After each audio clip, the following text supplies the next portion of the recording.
Berikutnya saya akan bacakan atas nama Heri Setiawan yang akan dijawab oleh Habib Nabil Al-Musawa. Assalamualaikum.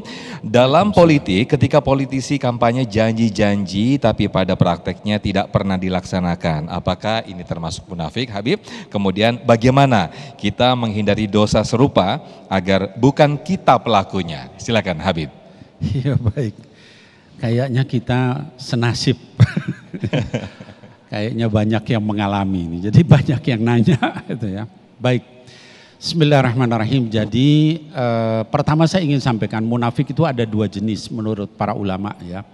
Yang pertama yang disebut nifaq i'tiqadi, itu kekal di neraka. Kemunafikan dari sisi akidah ya.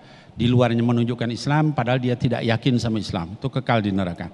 Yang kedua kata para ulama nifaq amali, nifaq amal. Ya seperti dalam hadis tadi, kalau dia ngomong berdusta, kalau dia janji ingkar, kalau memiliki salah satu sifat itu maka ada kemunafikan dalam dirinya.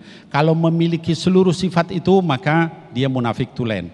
Itu kata baginda Nabi Muhammad sallallahu alaihi wasallam.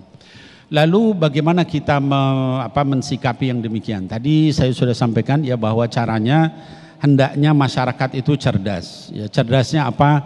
Kalau bicara tentang pemimpin, calon pemimpin, ya, calon dan sebagainya, itu hendaknya anggota legislatif dan sebagainya lihat track record, gitu ya. Orang soleh itu akan kelihatan solehnya, ya. Kenapa? Ya dia dimanapun soleh. Rumahnya soleh, tidak kemudian terjadi hal-hal yang tidak baik di rumahnya, ya, di rumah tangganya dan seterusnya, tetangganya, kantornya mungkin atau pergaulannya dan seterusnya. Dan itu akan kelihatan. Jadi kalau bicara tentang agama ya lihat tadi ya bagaimana, apa benar apa enggak. Yang namanya kebenaran itu kan harus ada 3 dibuktikan, ya. Al-iqrar bil lisan, diucapkan, oh saya janji begini-begini, saya adalah orang yang soleh. Tapi ada yang kedua, apa? Tasdiqun fil jinan, dibenarkan dalam hati. Benar enggak tuh? Atau munafik, hatinya enggak percaya seperti itu. Yang ketiga, wa amalun bil arkan, dilaksanakan dalam perbuatan. Kalau 3-3-nya memenuhi, berarti dia bukan munafik. Tapi kalau 3-3-nya enggak beres, ya, atau 2 enggak beres, ya berarti dia bisa jadi adalah orang yang munafik. Tapi sekali lagi saya ingin sampaikan, tadi misalnya pertanyaan adalah bagaimana kita tidak mengalami itu, ya kita jangan begitu. Kalau janji catat, ya. Kenapa? Ya innal ahda kana anhu mas'ula. Yang namanya janji itu nanti diminta tanggung jawab. Bukan hanya di dunia, di akhirat nanti ditanya, kamu janji seperti ini, seperti ini, seperti ini. Apa yang kamu lakukan dengan janji itu, ya?